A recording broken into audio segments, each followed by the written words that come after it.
eu vi que você está interessado em mim, eu vou prover você. Está escrito lá no Salmo 125, verso 1 e verso 2. Os que confiam no Senhor são como o monte de Sião, que não se abala, mas continua firme para sempre. Como em volta de Jerusalém estão os montes, assim também o Senhor está ao redor do seu povo, desde agora e para sempre. E está escrito também em Isaías 40, 30, 31, os jovens se cansam e se fadigam, os moços ficam exaustos e caem, mas os que esperam no Senhor renovam as suas forças, sobem com asas de águias, correm e não se cansam, caminham e não se fadigam.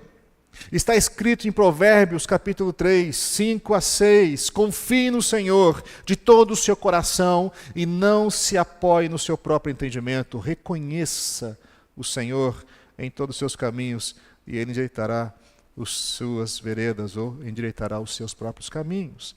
Aqui fala muito de entrega, de confiar, não só que Deus existe, mas que Deus também está no meio de nós. Você consegue ver o melhor da sua vida hoje, irmãos, em relação às coisas de Deus?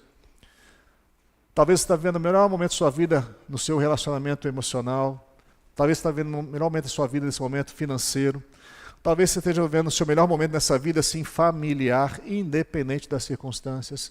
Talvez você esteja vivendo o seu melhor da sua vida neste momento em relação aos relacionamentos de amizades. Tem conhecido gente boa que vale a pena estar perto de você. Talvez você está tendo o melhor momento da sua vida nesse tempo agora de fixação de pensamentos, de educação de filhos. Irmãos, a pergunta agora é, você está vivendo o melhor da sua vida em relação às coisas de Deus? Porque todas essas coisas são importantes. Sua família, você, seu casamento, seus amigos, o seu trabalho, as suas finanças, tudo isso é muito importante. Mas se Deus não estiver em primeiro lugar, tudo vai ficar para trás. Nada vai satisfazer você.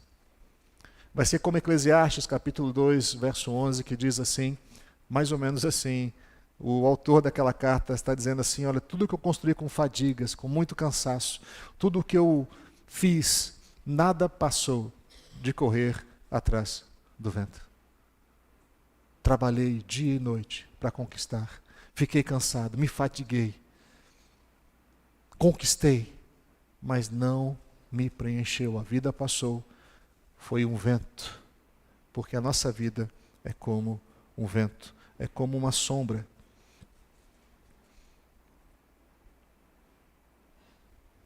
Para fazer na prática, irmãos, algumas coisas, quero citar algumas situações para vocês. Coloque em primeiro lugar Deus em sua vida. Para fazer isso na prática e não apenas na boa intenção, eu queria sugerir algo para os irmãos, que eu vou tentar fazer na minha vida também. Sempre na primeira hora do dia, de cada dia, busque a Deus antes de sair da sua casa.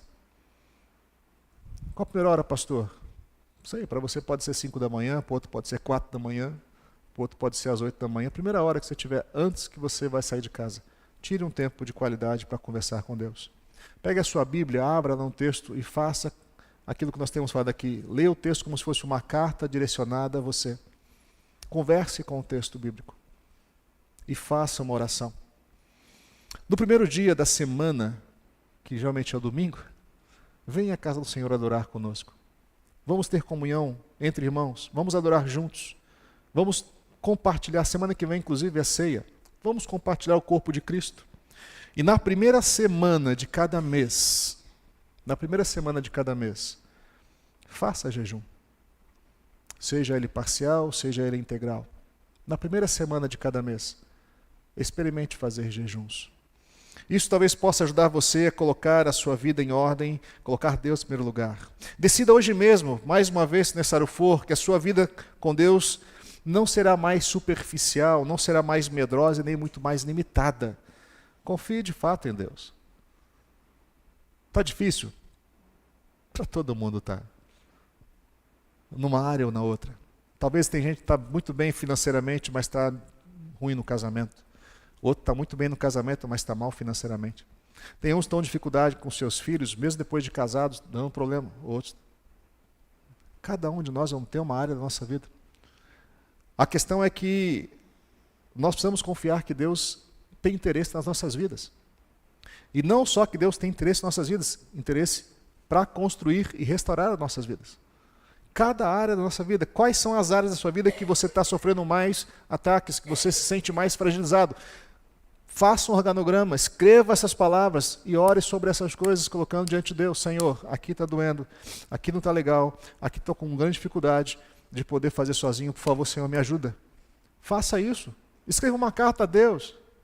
Quem aqui escreveu carta para alguém? Levanta a mão. Muito bem, escreva de novo, qual o problema? Alguém se disse para mim assim, pastor, às vezes eu não consigo orar, eu escrevo. Sim, eu também. Eu gosto de escrever.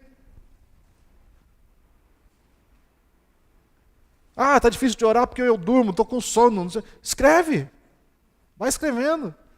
Aí depois você lê, e se tiver que consertar uma coisa, você conserta, mas escreve. E apresenta diante de Deus. Pastor, mas eu preciso de oração. Eu também preciso de oração. Ou você acha que só você que é bonitinho? Eu também preciso de oração. Eu preciso de alguém que ore por mim. Por isso que a Bíblia diz, orar em uns pelos... Não diz que o pastor está fora dessa parada. Mas a questão é, se você não consegue orar, escreva. Manda bilhetinhos para o Senhor. Não é à toa que o Velho Testamento diz, escreve versículos e pendura em todo lugar. Inclusive na roupa. Como é que chama? Filactérios. Filactérios. Aqueles negócios pendurados, assim, para você lembrar das palavras de Deus. Faça isso. Põe na geladeira que você passa todo dia lá na frente, no espelho do seu banheiro. Tem mãe aí que já escreveu o bilhetinho para os filhos? Mamãe te ama. Ótimo dia de aula. Pá! Faz com Deus, papai, eu te amo. Por que não? Quem disse que para orar tem que fechar o olho? Quem disse que para olhar tem que ficar sentado? Quem disse que para orar tem que ficar de joelhos? Quem disse que são formas, são práticas? Você pode orar quando está caminhando, sua caminhada. Vai conversando com Deus. Está cozinhando, vai conversando com Deus. De repente aquele tempero salgado que cai dos seus olhos vai fazer uma diferença na comida para caramba.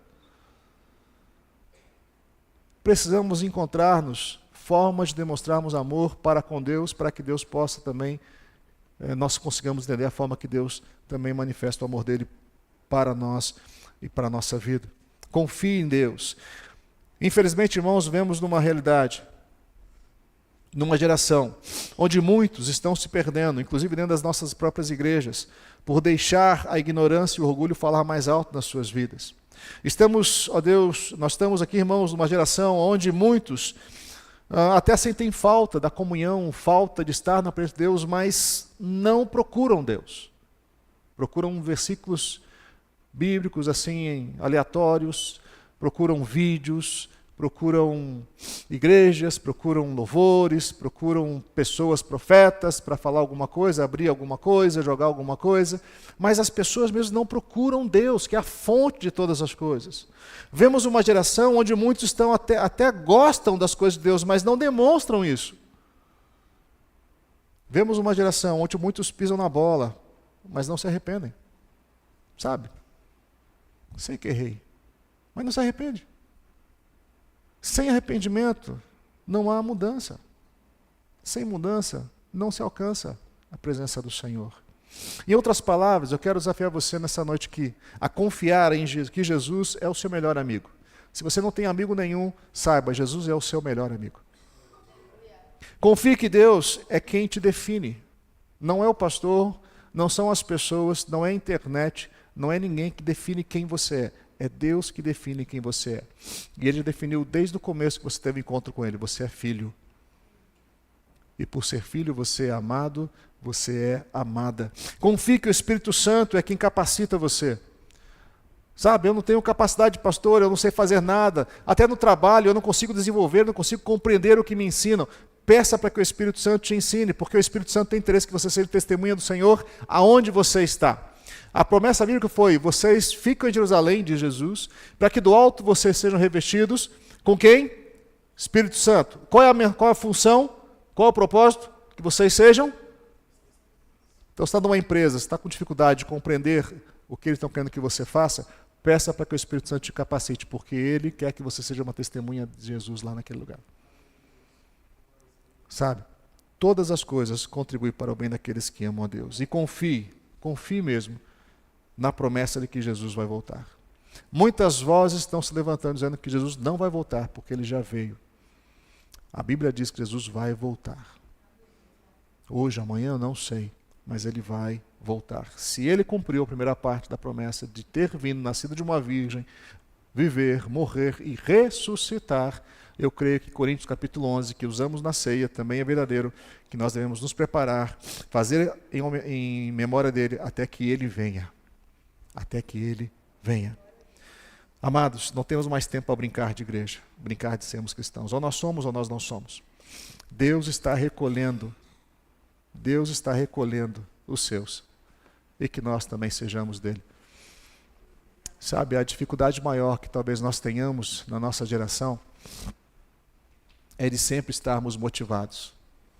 Sempre estarmos motivados. Mas se Jesus não é suficiente para motivar você a buscá-lo, não há evento, não há louvor, não há mensagem, não há igreja, não há palavra que vai sustentar a sua